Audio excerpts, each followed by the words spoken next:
AWS Council, I actually switched my region, so I'm on US East 2 versus US East 1. And the reason I did that is I have some Lambda data already there in US East 1, so I want to start from scratch just like you would start from scratch. So I'm switching over to US East 2 as my region, and then I essentially have a blank console within Lambda. Okay, so I'm logged into the console. I have an administrative account because I want to create a new function. And really what a function is I'm going to write some code, whether it's in Java or .NET or Node or Python, and I'll show you where we can choose the languages. I'm going to write some code that does something, but it's independent of any platform.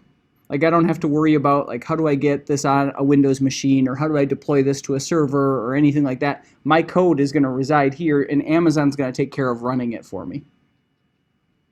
Okay, that's the promise of Lambda. A little bit about Lambda in terms of cost. Lambda will allow up to 1 million transactions per month, or 1 million code executions per month. And then basically that 1 million code executions is based on kind of minimal hardware requirements, like how long is my timeout, how much memory is allocated to the function. So what ends up happening is as I allocate more memory to the function, I get less and less requests that belong in that free tier. But we're not going to hit 1 million function calls. So we're in good shape there. So it should be free to use. Okay, so we're in Lambda. The first thing I'm going to do is this big orange button is basically telling me, guiding me through this. I want to create a function.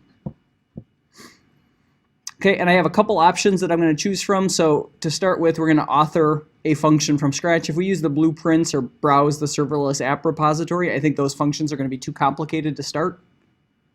So I don't want to use those to start, but eventually what ends up happening is there's blueprints that I can choose from, like how do I get an S3 object from using Python? Or how do I create a HTTP endpoint? Or how do I process a DynamoDB stream? Okay, so those blueprints are fairly complicated pieces of code, so I want to start with kind of a hello world application to start with. So that's going to be easier just authoring from scratch. Okay, so at this point we're in Lambda. We click the big orange button, which was to create a function. I have to name my function. My name can be whatever I want, so I'm going to name this MATC Hello World.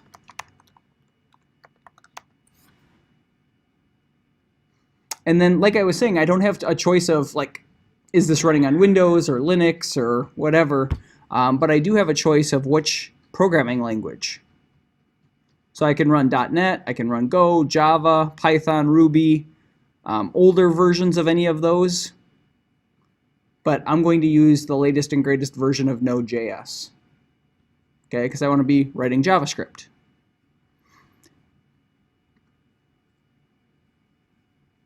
The roles. Okay, so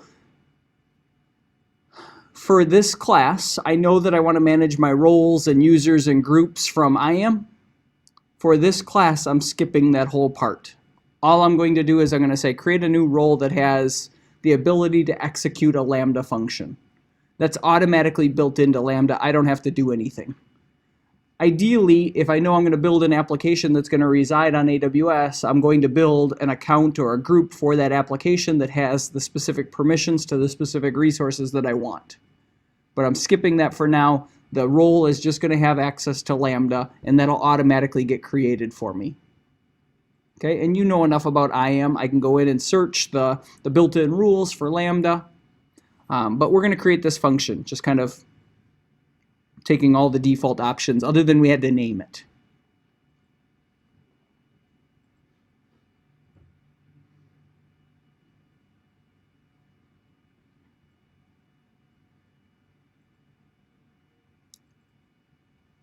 Takes a second to create the function, but eventually we're going to come to a screen that looks like this. And at the top we have the designer. We will use the designer, but for today I think we're probably going to bypass the designer. So I don't even need to look at the designer. What the designer allows us to do is it allows us to basically take incoming data or incoming events and tie those incoming events to our function code. So for instance, I'll just give you an example. Someone uploads a file to an S3 bucket. That can trigger my code to execute. Or someone inserts a record into a Dynamo database. That can trigger my function code. Or someone deletes a record. That can trigger my function code. Okay, so those are the types of events that I'm talking about. Okay, that I can add those triggers. So within the Amazon ecosystem, something happens in some other service, and now as a result of that thing happening in the other service, now I want my function code to execute. An example of that might be, I have a list of users or customers in my Dynamo database, and they say they want to be removed from my customer list. Then I also want to clean up all of their S3 objects, so I don't want to pay for their storage because they're no longer a customer. I might say on that DynamoDB delete, then I'm going to write Lambda code to remove the S3 resources allocated to that user account. That'd be an example of that. Okay, so we don't really need the designer, so we have the triggers, but we're not going to use those for today. Right now, I'm just going to blow up the font here so we can see it. I have my code window. In my code window, I have a couple of ways to get code into Lambda. It's really a pain in the butt to work with my code in this inline editor. It's essentially an inline text editor. But for me personally, I'd rather use Atom, and I know some of you are using Atom. I know some of you are also using Visual Studio Code, so you'd prefer Visual Studio Code as opposed to this inline editor. You have that option. So by default, my code's going to get here from this inline editor, and I can use this editor, and we'll start with this. But ultimately, as my applications get more and more complicated, I'm not going to do that. I'm going to be building the functions on my local system and then uploading them to Lambda. Okay, and we'll do that today. So right now, we'll start with inline code, but eventually we're going to upload the file from a zip file. And then the process of uploading it from a zip file and uploading the file from S3 is essentially the same thing. What happens though is Lambda will not allow me to upload a project that's more than 10 megabytes in size. So if it's more than 10 megabytes in size, I can't upload it as a zip file. I have to upload it to S3 first, and then I can transfer it into Lambda. But the process is essentially the same. Okay. Our runtime, we can change it on the fly if we want to. I wouldn't suggest it. We're just going to deal with Node.js. This handler is kind of important.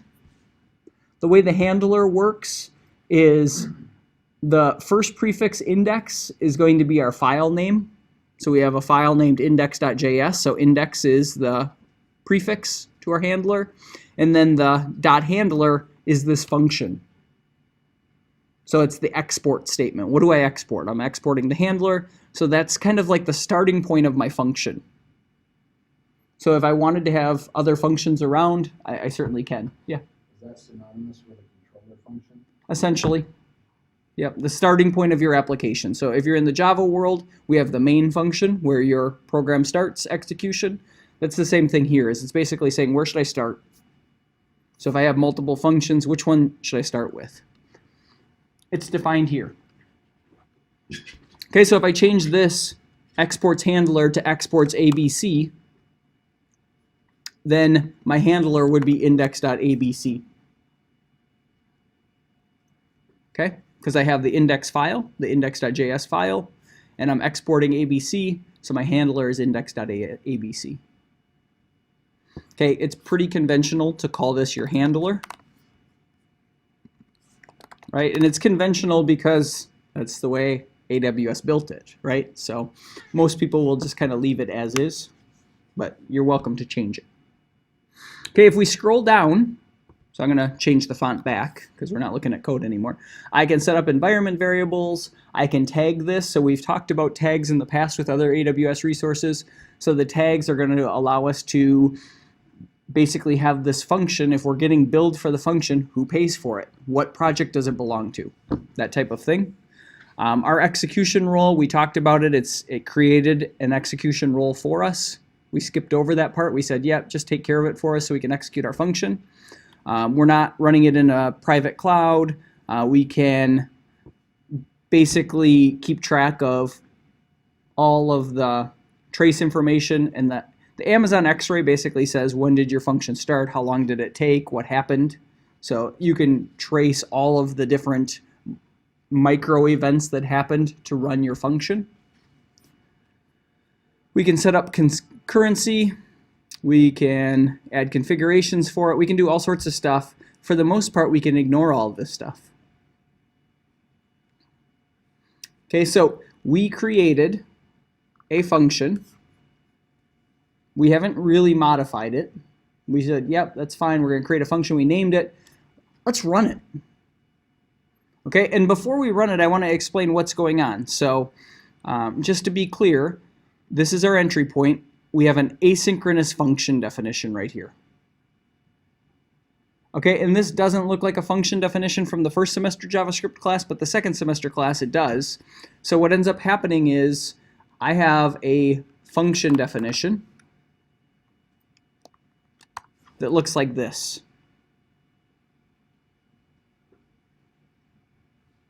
So I have a function definition. It happens to be asynchronous. We're not necessarily dealing with the fact that it's asynchronous right now. So I have this function definition. It takes one incoming parameter, which is an event. I build a constant, which is a JSON object. So I build a JSON object saying the HTTP status code is 200, meaning everything was okay. That's what the HTTP status code is it's okay. And then the body of that JSON is going to be hello from Lambda, so our hello world function. That's what we return, is we return this JSON object that we just built. Okay, so we're not just returning a string, we're returning a JSON object. So we have a JavaScript object that's going to have a status code and a body. Okay, those are the two attributes that we have. I'm ready to run this thing. So I save it. And then I want to test it. But in order to test it, so test it basically means I just want to run it and see how it goes and see if it's working correctly. I want to test it. In order to test it, I have to create a test event. Okay, so I hit test, but I don't have a test event set up. So my event template is hello world, and it's asking me to name my event. So I'm going to call this MATC demo test.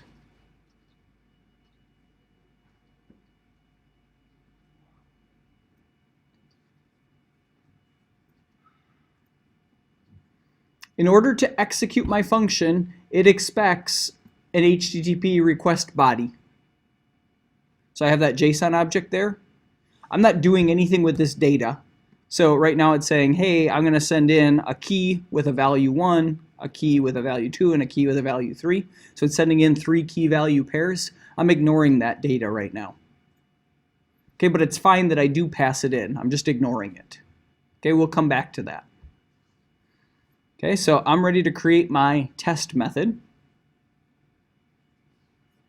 And you'll notice my test method shows up here in the drop-down list. I'm ready to test this.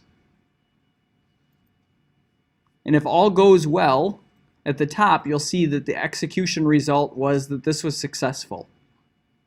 And I can go into the details, and you can see that my return value was hello from Lambda.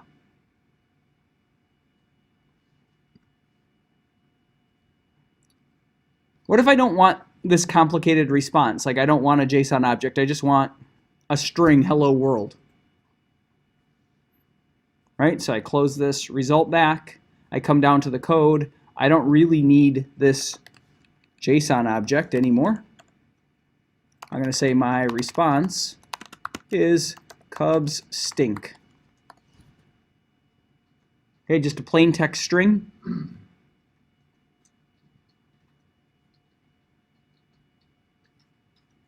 I'm going to save it, and I'm going to test it.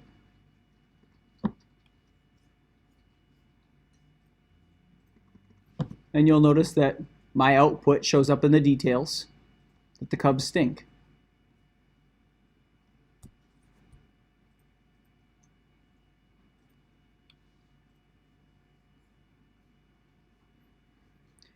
If I go back to the way it was initially written, all it is a modern JavaScript function. So instead of using the function keyword, we're going to have the fat arrow syntax. So I have parentheses around the incoming parameters. I don't explicitly call it a function, but it is a function because I'm using that fat arrow syntax. So I've modified it now. I can go ahead and save it and test it, and you'll see I get the same exact results. And now you'll notice that I actually got an error. I don't know why I got an error.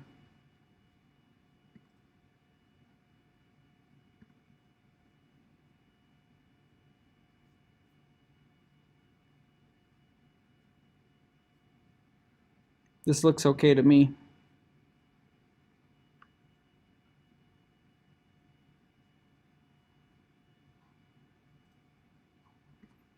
Because I only have one incoming parameter, I don't need parentheses around the incoming parameter. But I don't think that was the issue that it was showing me.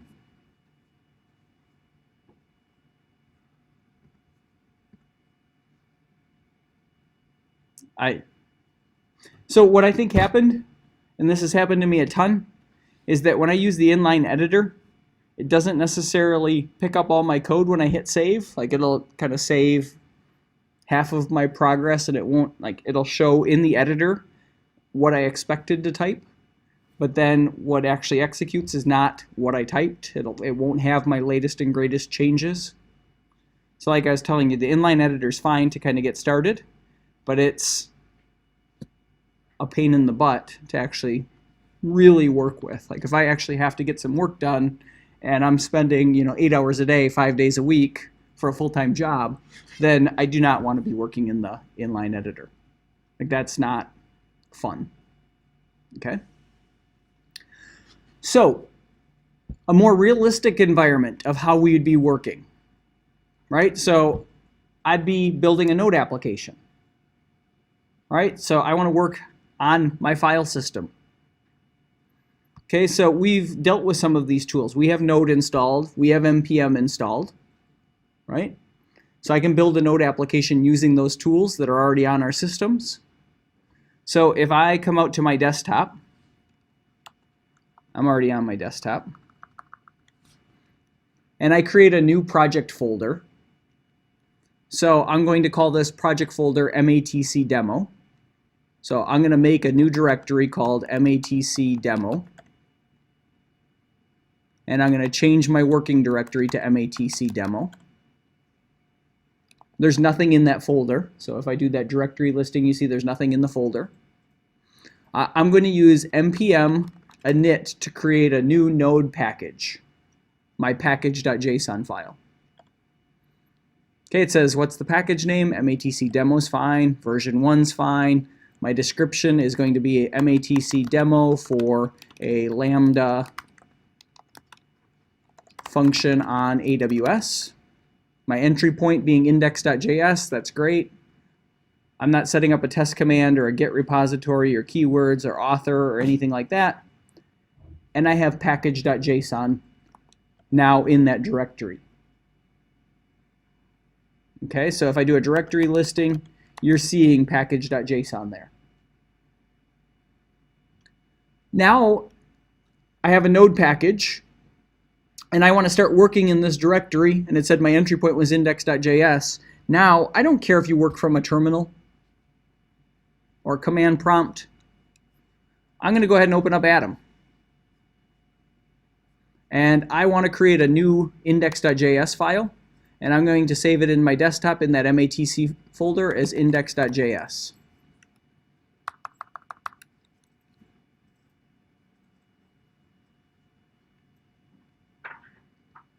In order for this to work, I have to say exports handler equal to some function definition, and it's an asynchronous function that takes an event and sends it into this function definition. We'll talk about that event object here in a second. So it's taking one incoming parameter. Again, I'm just going to say, I'm going to create a constant called message equal to cubs stink from my file system .zip file. Okay, it's not a .zip file yet, but it will be here in a second. And then I'm going to return the message.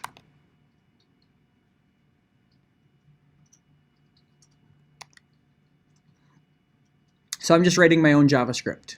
If I have another function, right, I could have another function. So I'm going to use the first semester JavaScript syntax.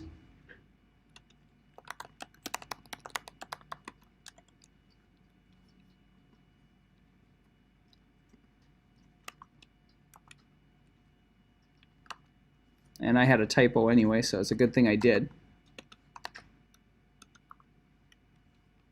So my message will equal the result from that function call.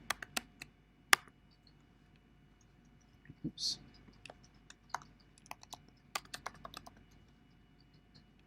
And then I better make sure that I return it down here.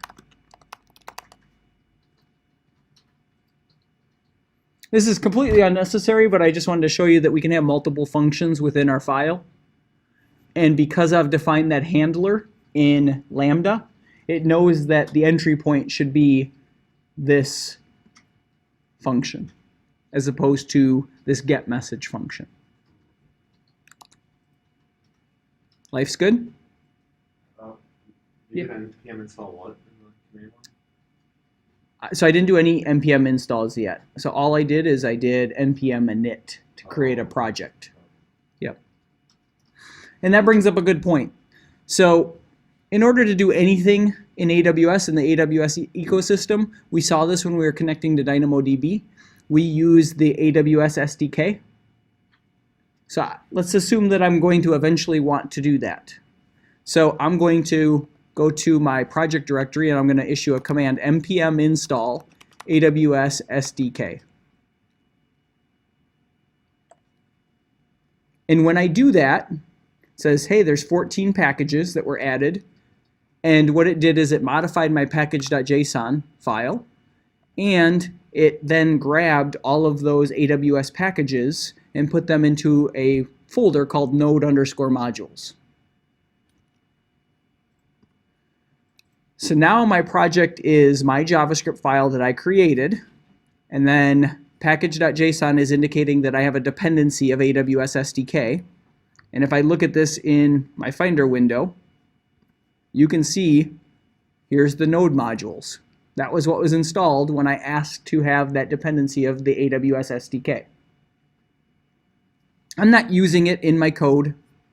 You can see that in Atom. I don't have anything about requiring the AWS SDK, and I'm not using it at all. But it's there if I need it. So if later I want to use the AWS SDK because I want to create a more complicated application or I want to connect to other services, I have it available to me. But it makes my life more complicated about how I bundle this up and move it out to Amazon, and specifically to Lambda. Okay? Let's handle this first. So I have my code in line right now, and I just want to show you what this looks like. Is I'm going to go out to the Finder window, and I'm going to take this project and I'm going to zip it up. So I'm going to take MATC demo, I'm right clicking, and there's a compress option on a Mac. There's a send to zip file on Windows.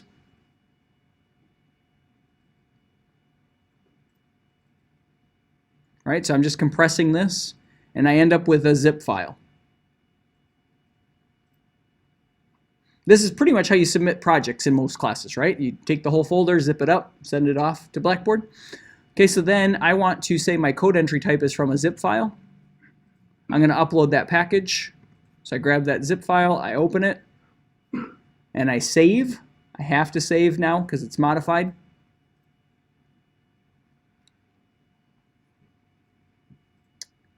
Tells me that the deployment package of your Lambda function is too large to enable inline code editing. However, you can still invoke your function. I can't access it through the inline editor anymore. It's fine, I don't really want to anyway, right? I want to work from my file system.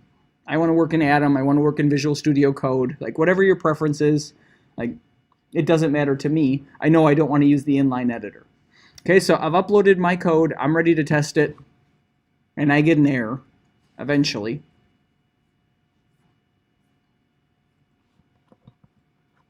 Index.handler is undefined or not exported.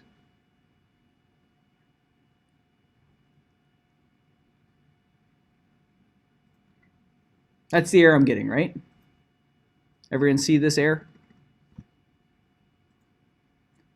I was pretty clear that I have an index file and I'm exporting a handler. And when I look at this, what I'd typically do is I'd say, is this the same as what I had before? Right, so I'm going to close the execution log. I'm going to say that I don't want to upload it from a zip file. Yeah.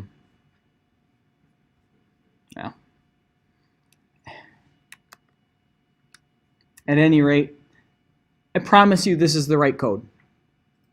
If I go back to that inline editor, this is the code that they had essentially. This is the code that we wrote after we changed it from returning a JSON object that had a status code to now we're just exporting a string message. This code will run. The problem is how I uploaded it. I can't upload the folder, I gotta upload the individual files of my project. Okay, so if I go back over to the file system, the problem that I'm having is I just said take this folder and compress it. That's not what I want to do. I want to take these individual files and folders, compress them. I can't grab the parent. So I'm going to select all of these things in the directory. And then I'm going to export those, or I'm going to compress those things. It doesn't matter what the file name is, but I can change it certainly. So if I want to call this my MATC demo. Okay, now I'm going to upload that new version of it, which is the zip file, which is not the parent directory. It's the individual files that I'm compressing and the directories. I'm going to send that up. I'm going to save it. And I'm going to test it. Is that because when you zip it, it adds like a second layer of like folders, kind of? So it keeps the folder structure, and that's the problem. Right. So it's looking at that parent level and saying, hey, I don't have index.js, I have the folder. As the root, right? Yeah. That happened to me about 2 years ago, and I'm like, what the heck is going on? Like, why does this not work? And like eventually there was like a Stack Overflow post that said, you know, this is what's going on. But 2 years ago, this was not simple. So I wanted to make sure you saw it because like my initial reaction would be if I'm going to upload a project, I'm going to take the whole project folder and upload it. You will not have success. And it's really hard to kind of track down what's going on. So I just wanted to make sure you saw it.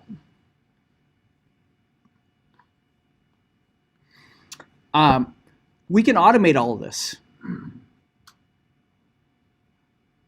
Right? So I could, and again, this is a tough skill, right? So if I do a directory listing right here, I'm just going to remove the zip file.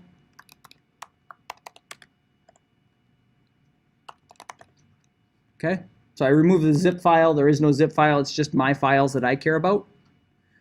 There's a zip command, and I want to do this recursively. So I want the subfolders underneath it. I want to zip up everything in the directory. So from a terminal, I'm saying zip everything recursively. The file name that I want to use for the compressed output, like the result of this zip, is going to be matc demo.zip. And then I want to zip up everything. So I'm just using the dot to indicate that I want to zip up everything. I executed the command, and now you'll notice there's that matc-demo.zip. Now, we might not think that's very interesting, right? Like, okay, I can zip it from a terminal, but then I can also use the AWS CLI So there's an AWS CLI that will let me deal with Lambda. So I'm just saying AWS Lambda, and I'm just going to hit enter. And I'm going to say AWS Lambda help.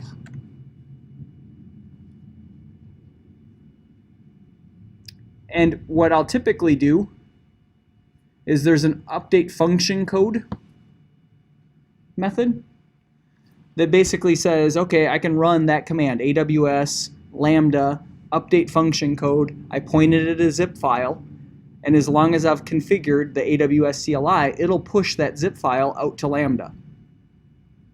So my process, like what I'll do is I'll build a build script essentially. I save my files, I work in my editor. So I'm working in Atom, I save my files. And then when I'm ready to deploy this thing, I have a shell script or a batch file that zips up all my files. So you just saw the command that zips up all the files. And then I issue this follow-up command, which is using the AWS CLI to push my code out to Lambda. So I never really go out to the AWS console. I can update my code and push it out to the AWS console without ever touching the AWS console. We can automate that build and deploy process for our Lambda functions. Okay, it's kind of cool. Is that a big deal to be able to automate that?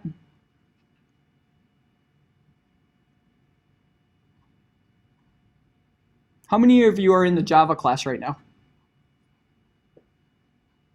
No one's in the, you just one? How do you like having to compile before you can run your code? I think it's such a pain. I watch people build their enterprise Java applications and they just want to change the HTML and they have to recompile the whole application to deploy it. And it's like you can't just see your HTML change. It's not even compiled source code because it'll be in a JSP file.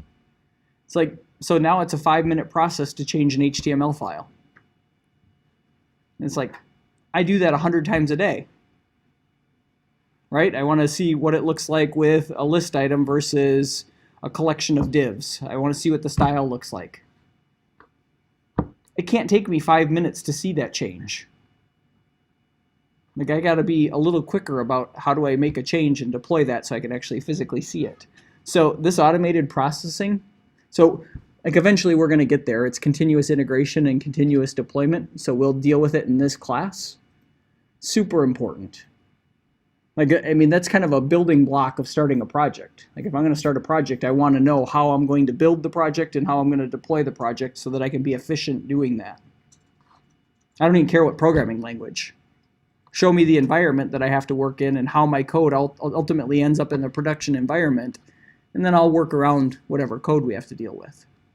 But it's hard, right? Like there's so many surrounding technologies that we have to deal with. Like, so I'm dealing with a command line, I'm dealing with AWS CLI, I'm dealing with the code, I'm dealing with the AWS ecosystem, I'm dealing with pushing things. So like it's tough. So that's why that CI/CD is a little later in the semester.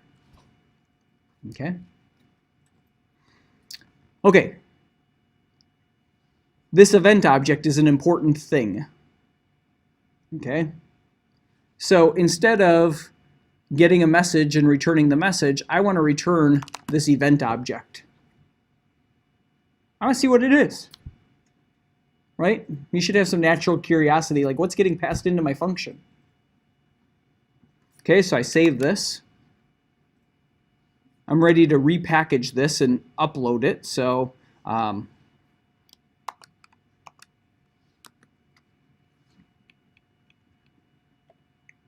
rezip everything up. I'm going to upload that file.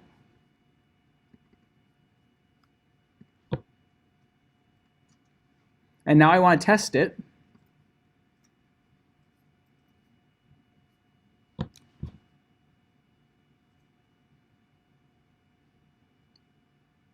So my return value is this event object. Where the heck did that come from?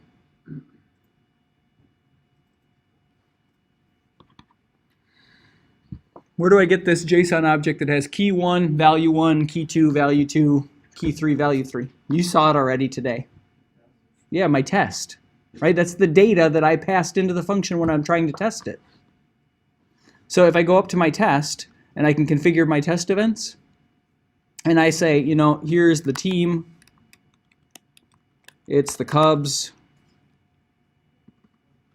message, Cubs stink,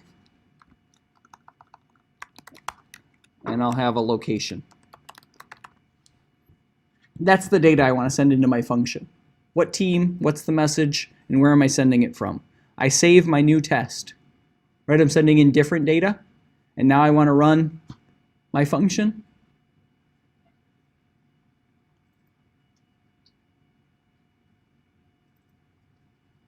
How do I access that stuff? Like if I want Cubs, Cubs stink, MATC.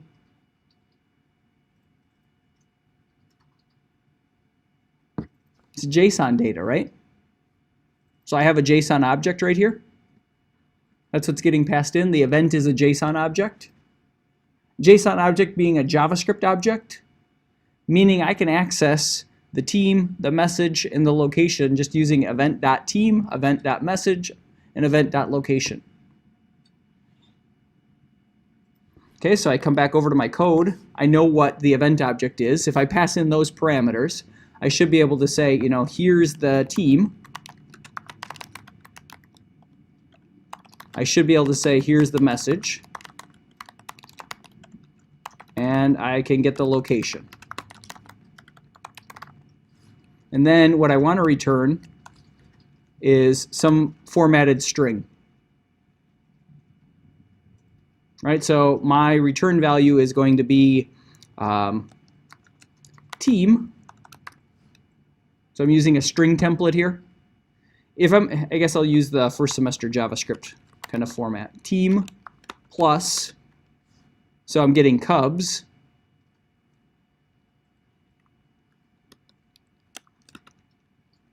My message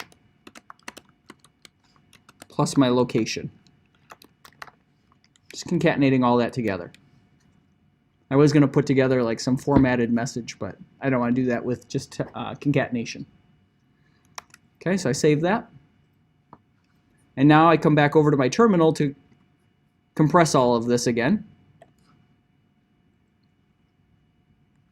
Then I can upload my updated zip file.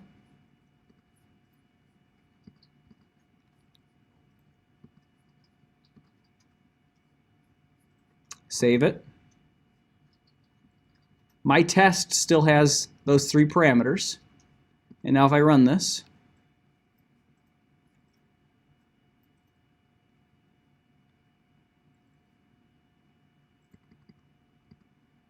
I get an error saying message has already been declared. I screwed up my code because I already had this constant here, and I tried to redefine it.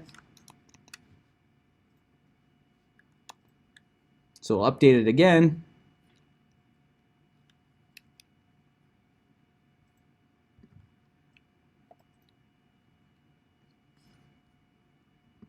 Push my updated file out. See how annoying this is to have to push the updated file out? So I compress it, and then I come out here to upload the file. Wouldn't it be nice if it was just one step? I just go back to my terminal, hit the up arrow, and hit enter. It compresses it and pushes it. That's what we're going to do on Thursday. Okay, so for today, I just kind of want to get into this workflow of understanding what everything is around AWS Lambda. So I'm going to go ahead and save it. And then I should be able to test it.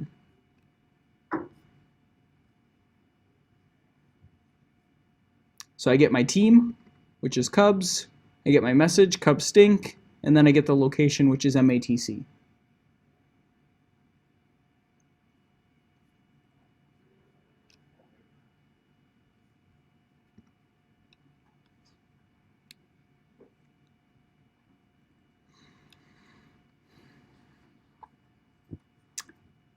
I've run into, especially when I deal with DynamoDB, my functions will time out because I don't have enough resources allocated to them.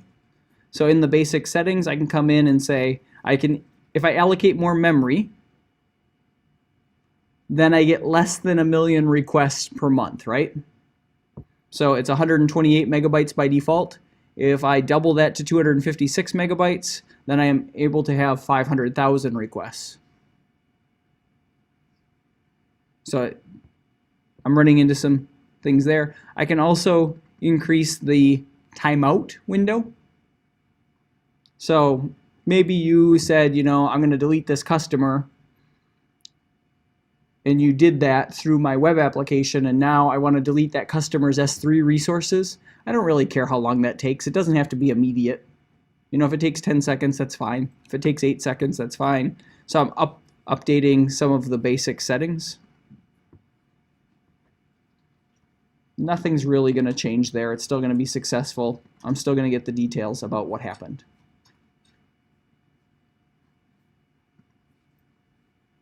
If I look at my functions, I wanted to get up to this tab, and I wasn't seeing it initially. I can monitor this function to see how much usage I'm getting,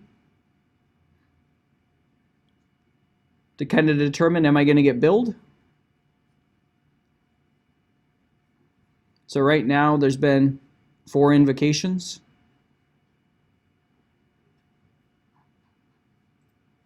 I can look at the log to indicate what actually happened on all of these. So each invocation is going to have a report about when it occurred. If I want, I can clear all these. I want to delete all the recent invocations. I thought I could just delete them.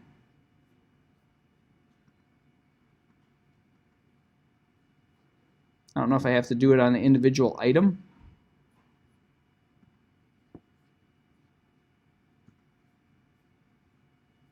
Yeah, this makes it kind of a pain to see, but they do have timestamps on them. So I can see that this happened at 1:10. So I can sync up when things happened over the last 3 hours, over the last 3 days, over a week. I can customize it, so I only want the last minute, last hour, last day. Maybe I'm watching my bill and all of a sudden I see a spike in my bill and I want to see what happened. When did this change? Why is this function getting executed all the time? When did that start happening? Was it a result of some code change that happened? Okay, so I can monitor this. Super important to be able to see.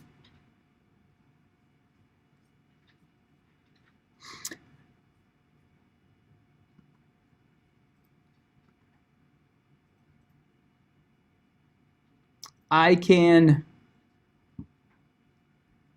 delete the function. So if I'm all set, I'm ready to delete the function. I don't like it anymore. It's throwaway. It was just kind of for a demo.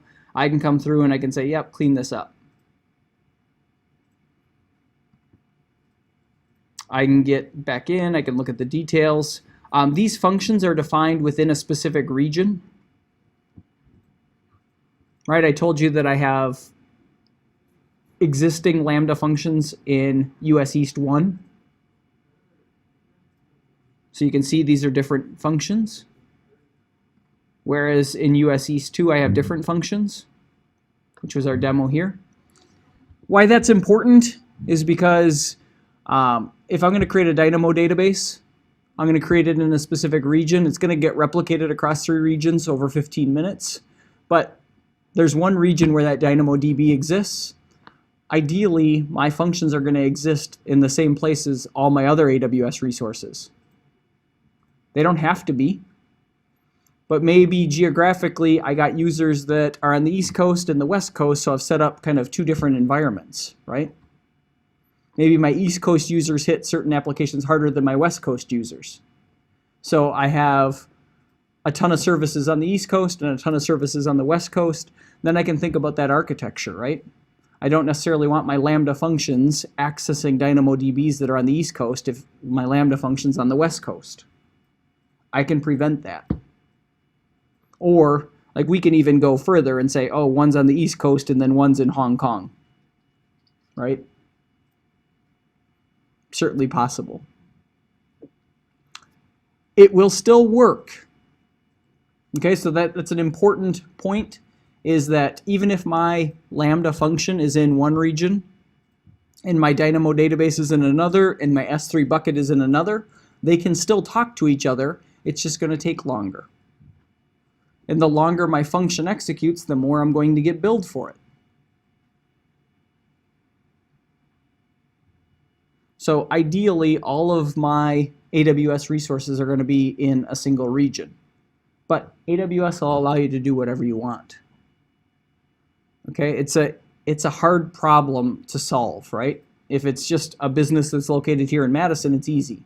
Pick a region and go with it. And you don't know where your users are, but they're going to be US users. So if you deploy it on the East Coast or West Coast or in Ohio, kind of central United States, like you're fine. But if you get into a big organization where you have resources kind of all over the world, then things get more complicated. Is everyone okay with the function definition? So when we go back over to Adam. So just some syntax notes, because we're using this fat arrow, that's a function in JavaScript. And the way I would read it, and if we're more comfortable with this, we can just say that this is a JavaScript function that doesn't have a name, that takes in one parameter, which is event.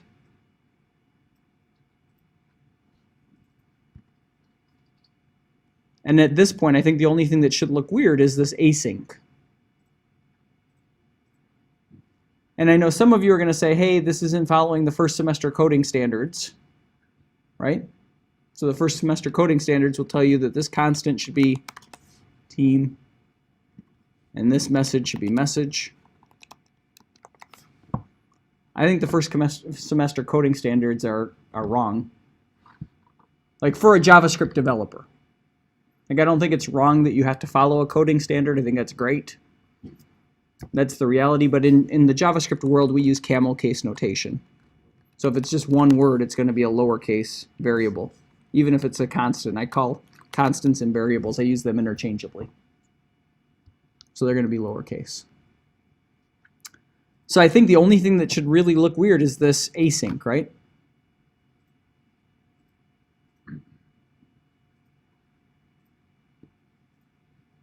It's going to cause some problems for us eventually, but for this, right now, all of our code is synchronous. We assign a variable, we assign another variable, and we assign our third variable, we return the results, and there's no time delay. When we get to processing records in DynamoDB, I'm going to say go scan or go query our Dynamo table, and it takes some time to get those results back. What's going to happen is we're going to hit the return statement before those results come back. And we're not going to get the expected results. So we'll have to code around that a little bit too. So you're going to see some JavaScript that you haven't seen, but by all means, just ask about the syntax. What I would suggest, I'm going to make the next lab available, which is a Lambda lab. The Lambda lab is more complicated than what we've gone through. We're setting up a S3 trigger. Basically, the lab does this. So a user uploads an image to an S3 bucket. It triggers a Lambda function. The function's written in Python. I stole the code from the internet. So the function's written in Python. So instead of having our function saying that our runtime is Node, we're going to change our runtime to Python. I give you the code. You don't have to do anything with the code. You're just creating the function. So the user uploads an image to an S3 bucket. It triggers a Lambda function that then creates a thumbnail image of the user uploaded image. So the user uploads a full-size image. It triggers my Lambda function, then resizes it and creates a thumbnail version of that image. So that's really what the lab is doing. I'm going to put it out on Blackboard. You're welcome to kind of look ahead. You're welcome to create other functions. Okay, so if I go back out and I say, I want to create a new function and see what it looks like in Python. Hello world Python.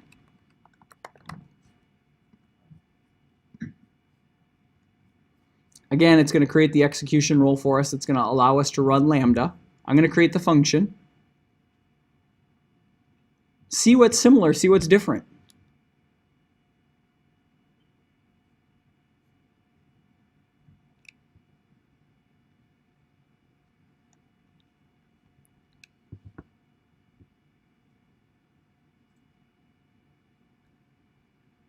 I don't know Python, but I can read what's going on. It's the same thing that was going on in JavaScript, right? Now I'm just comparing what's the syntax difference. Okay, and you'll notice that I have to define my starting point again. Like, what's the starting point? Well, it's the Lambda function file name. So there is the Lambda function, that's the file name. And then the function name looks like Lambda handler. This looks like a function name to me. That's the starting point. Okay, cool. Now I want to play around with Python a little bit. It's a good place to start. I'll also point out, at this point, we're only dealing with one file. So we've always said, you know, here's how we indicate the file, and then here's the function starting point. Hopefully that leads you to believe that you can have multiple files here. Right? If I'm building a node application and I want to run it on Lambda, my node application is going to have multiple files. Right? And I'm guessing the same thing's true of Python. I told you I'm not a Python developer. Same thing with C#. If I want to build a .NET class and then I want to use that class in another file, I can certainly do that. So all this handler is doing is saying what file, what function. Indicating multiple files is just fine. Okay. So Thursday, what I want to do is I want to build that pipeline of I'm going to package my code. So if I make a change, I want to be able to package the code. So I want to zip that up. And then I want to be able to push that out using the AWS CLI. So I want to automate that deployment process. And then the idea is that we will then take our code and start connecting over to DynamoDB. So right now our code is not really doing anything. It's a hello world version of our code. We saw the editor. We saw how we can work in that environment. What I want to do is I want to take that environment. I want to scan our records. So I'm going to continue to use that baseball stats example. And I'm going to be working from here. So I'm working from the AWS console. So we, in the past, had used DynamoDB locally. I'm now going to start using DynamoDB on the AWS services so that my Lambda function can easily connect to it. Okay, so that's the plan for Thursday, is how do we get that data, how do we manage that data, and how do we deal with the data from Dynamo. So I'm going to stop here for today.